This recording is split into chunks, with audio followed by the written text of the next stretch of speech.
नमस्कार बच्चों, गायत्री विद्या मंदिर के YouTube चैनल में आप सबका स्वागत है। हम पढ़ रहे थे डॉक्टर भीमराव अंबेडकर जी का एक भाषण सफल प्रजातंत्रवाद के लिए आवश्यक बातें, जिसमें हमने अब तक पढ़ा कि प्रजातंत्र की सफलता के लिए लेखक क्या क्या बातें आवश्यक बताते हैं। उनमें हमने दो बातें पढ़ी। पहली, सरकार का निषेध, बिल्कुल कि सफल प्रजातंत्रात्मक शासन के लिए प्रत्येक 5 वर्ष बाद चुनाव होना चाहिए, और इतना ही नहीं, 5 वर्ष होने से पूर्व भी सरकार के निषेध के लिए, यानी कि उस पर नियंत्रण के लिए, उस पर रोकथाम के लिए आवश्यक व्यवस्था होनी चाहिए। यानी कि इसका अर्थ यह है, सरकार का निषेध का अर्थ क्या है कि किसी भी दल को हमेशा के लिए मनमाना शासन करने का हक नहीं है, अधिकार नहीं है। यदि शासक दल अपना मनमाना आचरण करता है या उच्छृंखल होने का प्रयास करता है, तब ऐसी व्यवस्था होनी चाहिए कि उस सरकार का निषेध भी किया जा सके। तो बिल्कुल सरकार का निषेध पहली आवश्यक शर्त बताई लेखक ने।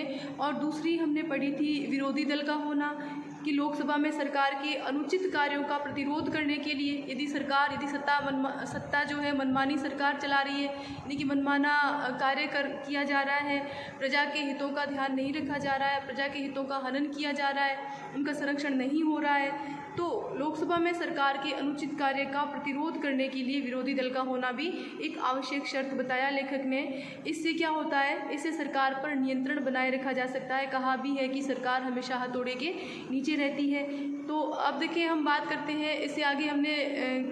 अभी हमें ये देखना है कि अन्य राष्ट्रों में, जैसे इंग्लैंड में विरोधी पक्ष के लिए क्या व्यवस्थाएं हैं, लेखक बिल्कुल बताते हैं। क्योंकि सफल प्रजातंत्रवाद के लिए विरोधी दल का होना कितना आवश्यक है, ये इस बात से भी प्रमाणित होता है कि इंग्लैंड में जो है उस प्रधानमंत्री की तरह विरोधी दल के नेता को क्या होता है, उन्हें उसके लिए क्या व्यवस्थाएं कर रखी है। सरकारी खजाने से उसे वेतन दिया जाता है और अन्य सुविधाएं दी जाती है। उसी प्रकार कनाडा में भी ऐसी व्यवस्था है, यानी कि वहाँ के लोग जो है वो सरकार की गलतियाँ बताने के लिए विरोधी पक्ष की आवश्यकता समझते हैं। इसके लिए वहाँ उनके लिए विरोधी पक्ष के लिए क्या क्या व्यवस्थाएँ हैं, ये अब हम पढ़ते हैं।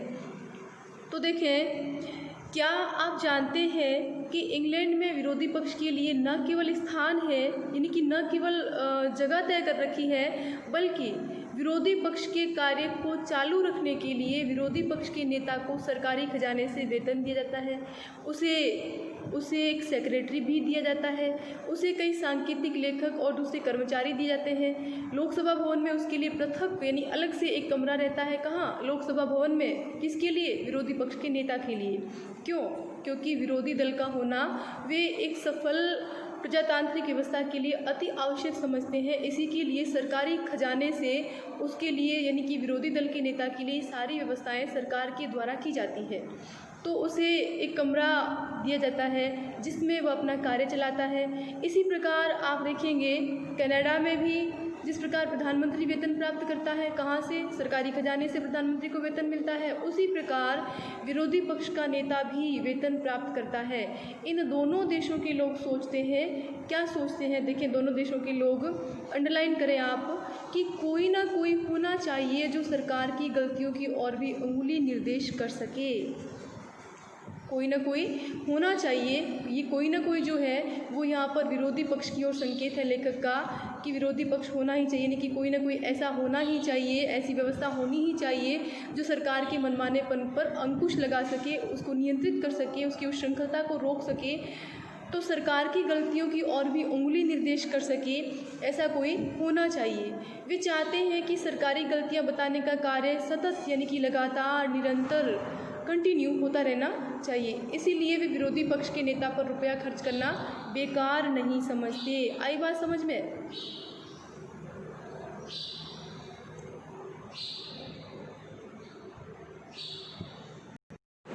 तो देखिए, यहाँ प्रश्न लिखें आप कि प्रजातंत्रवाद में विरोध पक्ष का क्या महत्व है, इंग्लैंड में विरोधी पक्ष के लिए क्या व्यवस्था है। प्रश्न लिखें कि प्रजातंत्र में विरोध पक्ष का क्या महत्व है, इंग्लैंड में विरोधी पक्ष के लिए क्या व्यवस्था है। बिल्कुल प्रश्न आने जैसा है आपके। तो क्या लिखेंगे आप कि प्रजातंत्र में बहुमत वाले पक्ष को सत्ता पक्ष और अल्पमत वाले पक्ष को क्या कहेंगे? विपक्ष कहेंगे, या विरोध पक्ष कहेंगे, या प्रतिपक्ष कहेंगे। तो प्रजातंत्र में सशक्त विरोधी पक्ष का होना आवश्यक होता है। उसका महत्व सत्ता पक्ष से कम नहीं होता, यानी कि जितना महत्व सरकारी दल का है, सत्ता पक्ष का है, उतना ही महत्व विरोधी दल का भी है। विरोध पक्ष सरकार के प्रत्येक कार्य पर नियंत्रण रखता है और उसको विधान विरुद्ध कार्य करने से रोकता है। अब बात देखें, प्रश्न के दो भाग हैं, आपने एक भाग तो हल कर दिया, दूसरा भाग क्या है कि इंग्लैंड में विरोधी पक्ष के लिए क्या व्यवस्था है।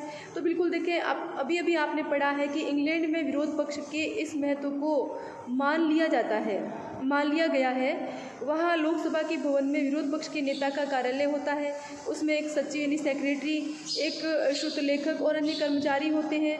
इनका वेतन सरकार देती है, यानी कि सरकारी खजाने से उनको वेतन मिलता है प्रधानमंत्री की भांति। विरोध पक्ष के नेता का वेतन प्रधानमंत्री के वेतन के समान सरकारी खजाने से दिया जाता है, क्योंकि वहाँ के लोग सरकारी गतिविधियों को नियंत्रित करने के लिए क्या करते हैं, विरोधी पक्ष के नेता पर रुपया खर्च करना बेकार नहीं समझते, यानी कि वे चाहते हैं कि सरकारी गलतियां बताने का कार्य निरंतर और सतत होता रहना चाहिए। ठीक है, तो देखिए ये हुई बात विरोधी पक्ष की। तो देखिए एक प्रश्न यहाँ ऐसा भी आ सकता है, अभी तक हमने जितना पढ़ा है कि प्रजातंत्रवाद का मतलब है, हम पढ़ के आए हैं ऊपर सरकार का निषेध, उसमें हमने पढ़ा है बिल्कुल सरकार का निषेध की पैराग्राफ में नीचे से तीसरी पंक्ति देखें आप कि प्रजातंत्रवाद का मतलब है कि किसी भी आदमी को सदैव शासन करते रहने का अधिकार नहीं। तो यहाँ प्रश्न इस प्रकार से भी आपको पूछ लिया जाता है कि लेखक के इस कथन में प्रजातंत्र की किस विशेषता का उल्लेख हुआ है। ठीक है, तो कौन सी विशेषता का उल्लेख हुआ यहाँ कि इसका मतलब क्या है। देखिए अंबेडकर ने क्या बताया कि प्रजातंत्र में कभी भी किसी व्यक्ति या दल को आजीवन शासन करने का अधिकार नहीं है। तो प्रजातंत्र में निष्पक्ष स्वतंत्र निर्वाचन ही सत्ता का आधार होता है। प्रजातंत्र में प्रत्येक 5 वर्ष के बाद चुनाव होता है। जनता सत्तारूढ़ दल को पुनः शासन करने का अधिकार दे सकती है, दे सकती है या फिर उसको हटाकर दूसरे दल को शासन करने का अधिकार प्रदान कर सकती है। सरकार को 5 वर्ष के कार्यकाल के बाद हटाया जा सकता है। यदि उसका काम ठीक नहीं है तो संविधान में व्यवस्था होती है और उसके अनुसार उसको कार्यकाल के बीच में भी निरुद्ध किया जा सकता है, यानी कि उसके विरुद्ध अविश्वास प्रस्ताव लाया जा सकता है। तो कौन सी विशेषता का उल्लेख हुआ है, सरकार का निषेध। आई बात समझ में। तो बिल्कुल ये 2 विशेषताएं हो गई, 2 आवश्यक शर्तें हमने पढ़ ली है। सफल प्रजातंत्रवाद के लिए आवश्यक बातों में बिल्कुल 2 बातें हमने जो पढ़ी है, मैं उम्मीद करती हूँ कि आपको बहुत अच्छे से समझ में आई होगी। पहली सरकार का निषेध और दूसरी विरोधी दल का होना।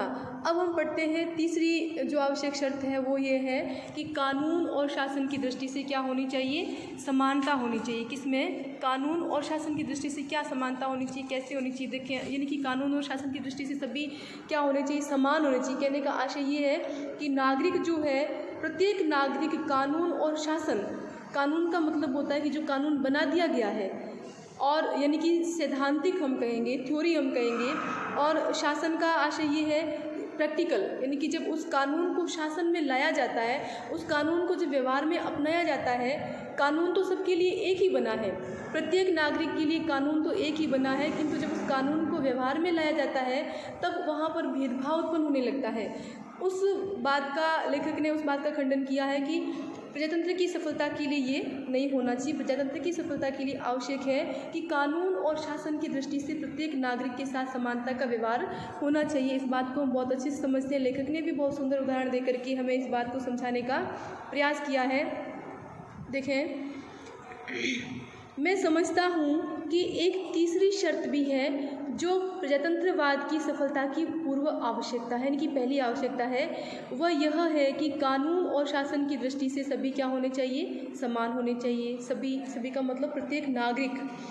यद्यपि ऐसे छुटपुट अवसर गिनाए जा सकते हैं जहां कानून की समान दृष्टि नहीं रही है, तो भी मैं नहीं समझता कि इस समय मुझे कानून की दृष्टि में समानता के बारे में कुछ बहुत अधिक कहना चाहिए, लेकिन शासन की दृष्टि में समानता की बात महत्वपूर्ण। क्या कह रहे हैं लेखक, आपको बात समझ में आई है क्या।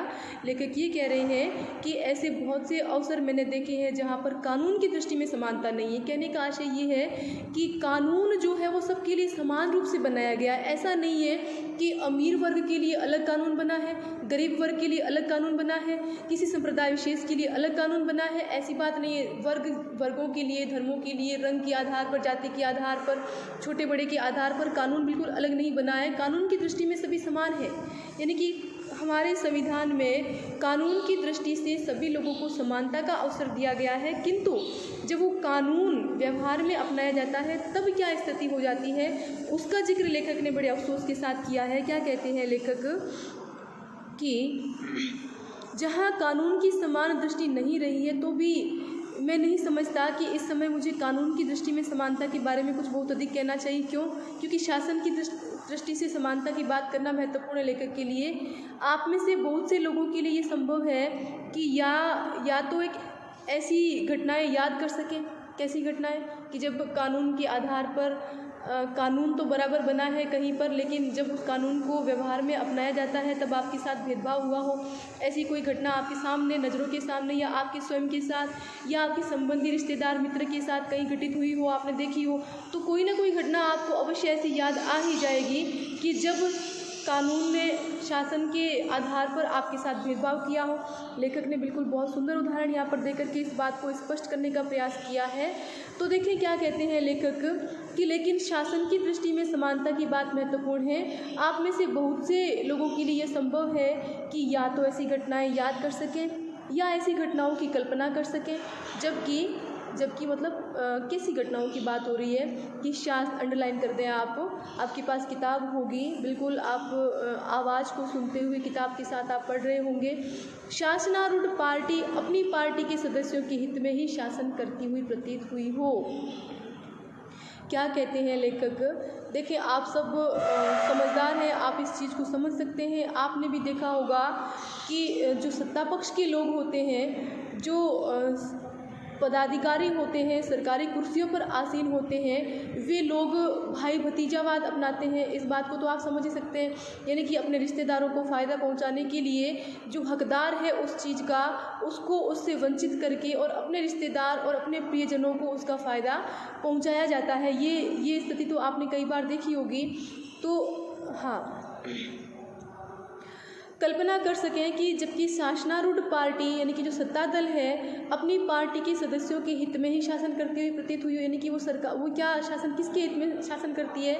या तो अपनी पार्टी के लोग जो उन्हें वोट दे रहे हैं, या उनका जो वोट बैंक है जो उनके लिए वोट लाते हैं, ऐसे लोगों की भलाई के काम करती है वो 5 वर्ष तक जब तक सत्ता में रहती है सरकारी पार्टी। हाँ, आप में से बहुत से लोगों के लिए संभव है कि या तो ऐसी घटनाएं याद कर सकें या रिपीट हो रहा है, घटनाओं की कल्पना कर सकें, जबकि शासनारूढ़ पार्टी अपनी पार्टी के सदस्यों के हित में ही शासन करती हुई प्रतीत हुई हो, यानी कि आपने ऐसा देखा हो। कुछ भी हो, मैं इस प्रकार की कितनी ही घटनाएं याद कर सकता हूँ। आप कल्पना करें कि एक कानून है, देखें ये तो लेखक ने एक उदाहरण दिया है, एक सामान्य बात कही है लेखक ने कि ऐसा अक्सर होता आया है कि सरकारी पार्टी जो है, सरकारी लोग जो है वो अपनी पार्टी के लोगों का फ़ायदा करने वाले काम करते हैं, उनको सारा फ़ायदा पहुंचाते हैं। तो कुछ भी हो, मैं इस प्रकार की कितनी ही घटनाएं याद कर सकता हूं। आप कल्पना करें कि एक कानून है, देखिए उदाहरण देखें लेखक का कि आप सोचें, आप कल्पना करें कि एक कानून है जो कहता है कि कोई भी आदमी बिना लाइसेंस के किसी विशेष वस्तु का व्यापार नहीं कर सकता। देखें, कानून और शासन की दृष्टि से समानता क्या होती है वो लेखक ने इस उदाहरण से भली भांति समझाने का प्रयास किया है। तो आप देखें कि एक कानून जो सबके लिए समान बना है, वो कानून तो बहुत से बने हैं, लेकिन लेखक ने एक कानून विशेष को लेकर के इस बात को स्पष्ट करने का बहुत सुंदर प्रयास किया है कि एक कानून है जो क्या कहता है, वो कहता है कि बिना कोई भी आदमी, अब कोई भी में कोई भी हो सकता है, कोई भी आदमी बिना लाइसेंस के किसी विशेष वस्तु का व्यापार नहीं कर सकता, चाहे वो मिनिस्टर का बेटा भी क्यों ना हो। तो उसको कोई विशेष व्यापार करना है जिसके लिए लाइसेंस की आवश्यकता रहती है। तो एक कानून है जो कहता है कि कोई भी आदमी बिना लाइसेंस के किसी विशेष वस्तु का व्यापार नहीं कर सकता। क्यों? क्योंकि कानून सबके लिए क्या है, एक समान, इसलिए कोई भी उस कानून पर आपत्ति नहीं उठा सकता।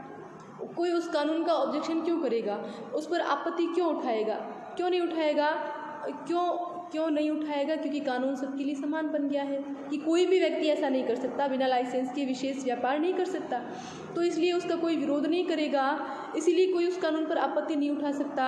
उस कानून विशेष में कुछ भी पक्षपात नहीं है, यानी कि कानून की दृष्टि से तो सब समान हो गए। लेकिन हम एक कदम आगे जाए, एक कदम आगे यानी जब बात शासन की आती है, जब उस कानून को व्यवहार में अपनाए जाने की बात आती है, लेकिन हम एक कदम आगे जाएं और देखें कि जब कोई आदमी किसी अफसर या मंत्री के पास किसी वस्तु विशेष का व्यापार करने के लिए लाइसेंस मांगने जाता है, कोई भी आदमी उस वस्तु विशेष का व्यापार करने के लिए क्या लेने जाता है, लाइसेंस लेने जाता है। तो मैं नहीं जानता, लेखक कहते हैं मैं तो नहीं जानता, लेकिन फिर भी एकदम संभव है कि मिनिस्टर सबसे पहले क्या देखेगा, उसकी टोपी की ओर देखे। ये संभव है, उसकी टोपी की ओर देखे। कहने का आशय ये है कि वो किस पार्टी का व्यक्ति है, यानी मेरी पार्टी का है कि नहीं है। उसकी टोपी की ओर देखे कि वह किस रंग की टोपी पहने हुए हैं। किस रंग की का आशय मतलब वो उसका अपना है कि नहीं है, उसकी अपनी पार्टी से संबंधित है कि नहीं है। यदि वह ऐसी टोपी पहने हुए हैं कि जो उसे अच्छी लगती है, अच्छी लगने का आशय उसकी अपनी पार्टी से जुड़ा व्यक्ति, तो उसे निश्चय हो जाता है कि वह उसकी पार्टी का आदमी है। अब एक दूसरा आदमी जाता है जो दूसरी तरह की पोशाक पहने हुए है, या कहने का आशय दूसरी तरह की पोशाक का आशय है कि दूसरी पार्टी का है। वह मिनिस्टर पहले आदमी को लाइसेंस दे देता है और दूसरे को इनकार कर देता है। ये हो गई शासन की बात। कानून क्या था? कानून तो ये था कि कोई भी व्यक्ति, कोई भी आदमी बिना लाइसेंस के किसी विशेष वस्तु का व्यापार नहीं कर सकता। ये कानून था। लेकिन अब ये कानून शासन में कैसे अपनाया जा रहा है कि अपनी पसंद की टोपी वाले व्यक्ति को तो वो लाइसेंस दे रहा है, लेकिन जो उसकी पसंद की टोपी का नहीं है, अर्थात उसकी पार्टी का नहीं है, उसको वो मना कर रहा है। तो क्या हो गया? शासन की दृष्टि में भेदभाव हो गया। ये प्रजातंत्रवाद की सफलता के लिए क्या है? बहुत बड़ा नुकसान है, मतलब उसके लिए घातक है। हाँ, फिर देखें तो वह मिनिस्टर पहले आदमी को लाइसेंस दे देता है और दूसरे को इनकार कर देता है। तो शासन की दृष्टि में दोनों, जबकि शासन की दृष्टि में भी दोनों आदमी लाइसेंस लेने के समान रूप से अधिकारी है, तो किसी सुविधा विशेष का लिया दिया जाना तो एक छोटी सी बात है। लेखक कहते हैं कि चलो किसी सुविधा विशेष के लिए भेदभाव किया जा रहा है तो छोटी मोटी बात है, कोई विशेष नुकसान नहीं है प्रजातंत्र का, किंतु हाँ छोटी सी बात है और इसका प्रभाव संभवतः थोड़े से लोगों पर ही पड़ता है, यानी कि इससे कम ही लोग प्रभावित होते हैं। एक को फ़ायदा हो रहा है तो एक को नुकसान हो रहा है, बस इतना ही नुकसान हो रहा है। अब हम एक कदम और आगे बढ़ें और देखें कि जब ऐसा भेदभाव शासन में प्रविष्ट हो जाता है, यानी कि शासन में ऐसा भेदभाव होने लग जाता है, तब क्या होता है। तो मान लीजिए कि किसी पार्टी के किसी सदस्य ने कोई अपराध किया है, उसके विरुद्ध काफ़ी गवाही है, उस पर मुकदमा चल रहा है। अब उस इलाके में उस पार्टी का मुखिया मजिस्ट्रेट के पास जाता है और जाकर कहता है कि इस आदमी पर मुकदमा चलाना ठीक नहीं। क्यों? क्योंकि ये पार्टी का आदमी है। देखो ये बात हो जाती है, यानी कि किसी आदमी ने कोई बहुत बड़ा अपराध किया है और उस पर मुकदमा चलाया जा रहा है, तो उस इलाके का जो मुखिया है वो सीधा मजिस्ट्रेट के पास पहुंच जाएगा और जाकर क्या कहेगा कि इस आदमी को मुकदमा चलाना ठीक नहीं है। क्यों ठीक नहीं? क्योंकि पार्टी का आदमी है, यानी कि पार्टी के लिए ये बड़ा महत्वपूर्ण है। इसने चाहे जो अपराध किया है वो क्षम्य है, यानी कि माफ़ करने योग्य है। क्यों? क्योंकि वो पार्टी का आदमी है। या फिर वो इससे भी बढ़कर आगे होकर ये कहेगा कि यदि आप मेरी बात नहीं मानेंगे, धमकी देखें आप, यदि आप मेरी बात नहीं मानेंगे तो मैं इस बात की सूचना मिनिस्टर को दे दूंगा और यहाँ से आपका तबादला अन्यत्र करा दूंगा। ये धमकी, यानी कि शासन में भ्रष्टाचार और भेदभाव प्रवेश कर जाता है, तब ऐसी स्थिति उत्पन्न हो जाती है। तब क्या होता है देखें, हाँ, तो क्या आप कल्पना कर ही सकते हैं कि इससे क्या होगा? इससे सारी शासन व्यवस्था में अव्यवस्था और आपाधापी का साम्राज्य हो जाएगा। सारी अव्यवस्था व्याप्त हो जाएगी, तानाशाही उत्पन्न हो जाएगी। किसी समय अमेरिका में यही हाल था। अमेरिका में क्या था? वहाँ उस समय की शासन पद्धति, अंडरलाइन करें आप, प्रश्न बहुत सुंदर प्रश्न बनता है यहाँ। उस समय की शासन पद्धति विकृत पद्धति के नाम से प्रसिद्ध है। तो बिल्कुल आप प्रश्न लिखें, अमेरिका में प्रचलित विकृत शासन पद्धति क्या थी?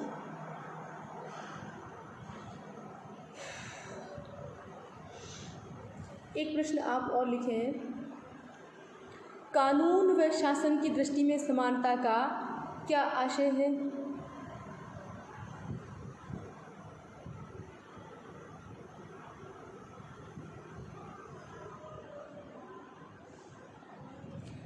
कानून और शासन की दृष्टि में समानता का क्या आशय है? प्रश्न लिखें आप।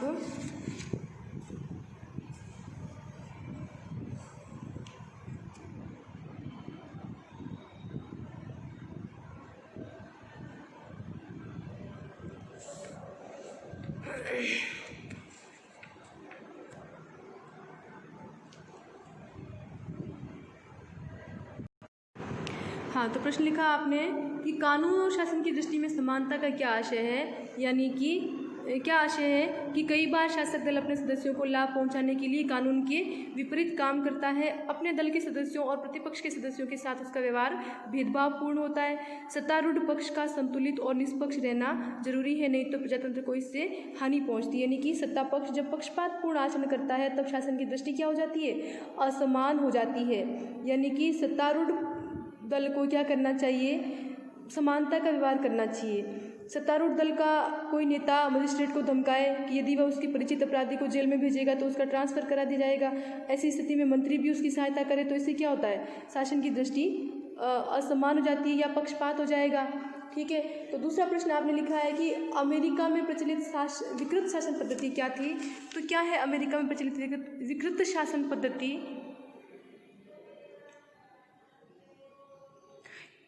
क्या है कि अमेरिका में पहले कैसी व्यवस्था थी कि चुनाव के बाद नई सरकार के सत्ता में आने पर सभी सरकारी कर्मचारियों को हटा दिया जाता था और फिर पुनः सत्तारूढ़ दल के अनुसार नई नियुक्तियां होती थी। इससे शासन निष्पक्ष नहीं रह पाता था और अव्यवस्था फैलती थी। इसी पद्धति को क्या कहा गया है, विकृत शासन पद्धति। तो उस समय की शासन पद्धति विकृत शासन पद्धति के नाम से प्रसिद्ध है। क्या है विकृत शासन पद्धति? कि जब एक पार्टी शासनारूढ़ होती थी तो पहली पार्टी द्वारा नियुक्त सभी कर्मचारियों को उनके पदों से पृथक कर देती थी। यानी कि पहले सरकार में जो भी कर्मचारी नियुक्त रहते थे हर विभाग के अंदर, जैसे ही सरकार बदली सारे कर्मचारियों को पद से मुक्त कर दिया जाता था और यहाँ तक कि क्लर्क और चपरासी भी हटा दिए जाते थे, बाहर कर दिया जाता था उनको निकाल करके, और उन सबकी जगह पे नई पार्टी के नए आदमी नियुक्त होते थे। तो ये क्या थी, विकृत शासन पद्धति। क्यों? क्योंकि इससे क्या होता था, इससे शासन निष्पक्ष नहीं रह पाता था, क्योंकि अपनी ही पार्टी के लोगों को वहाँ पर नियुक्त किया जाता था, तो जो दूसरे लोग हैं उनके साथ बिल्कुल भी कानून की दृष्टि से समानता का व्यवहार नहीं होता था। तो इसीलिए वहाँ पर शासन में अव्यवस्था फैलती थी। इसीलिए इसको क्या कहा गया, विकृत शासन पद्धति। ठीक है, तो वास्तव में काफ़ी वर्षों तक अमेरिका में कहने सुनने लायक किसी भी तरह की शासन व्यवस्था नहीं थी। वास्तव में काफ़ी वर्षों तक अमेरिका में कहने सुनने लायक किसी भी तरह की शासन व्यवस्था नहीं थी। बाद में ये बात स्वयं उनकी समझ में आ गई कि प्रजातंत्रवाद के हित में यह ठीक नहीं है, तो उन्होंने क्या किया, इस विकृत पद्धति को बदल दिया। क्यों? क्योंकि क्या हो रहा था, इससे कानून और शासन की दृष्टि से असमानता फैल रही थी। क्योंकि सत्ता पक्ष के लोग जो थे वो अपनी पार्टी के लोगों के हित में कार्य करते थे और बाकी की जनता जो थी उनके अधिकारों का हनन हो रहा था। तो इससे शासन में अव्यवस्था फैल रही थी। तो अमेरिका के लोगों को जब ये बात समझ में आई तो उन्होंने ऐसा करना बंद कर दिया, यानी कि सरकारी कर्मचारियों को क्या कर दिया, स्थायी कर दिया गया। सरकार चाहे जो भी रहे, सरकारी कर्मचारी सदैव वो ही रहेंगे, ऐसा निर्णय लिया गया और ये परिवर्तन वहाँ पर किया गया ताकि शासन में व्यवस्था और शांति बनाए रखी जा सके।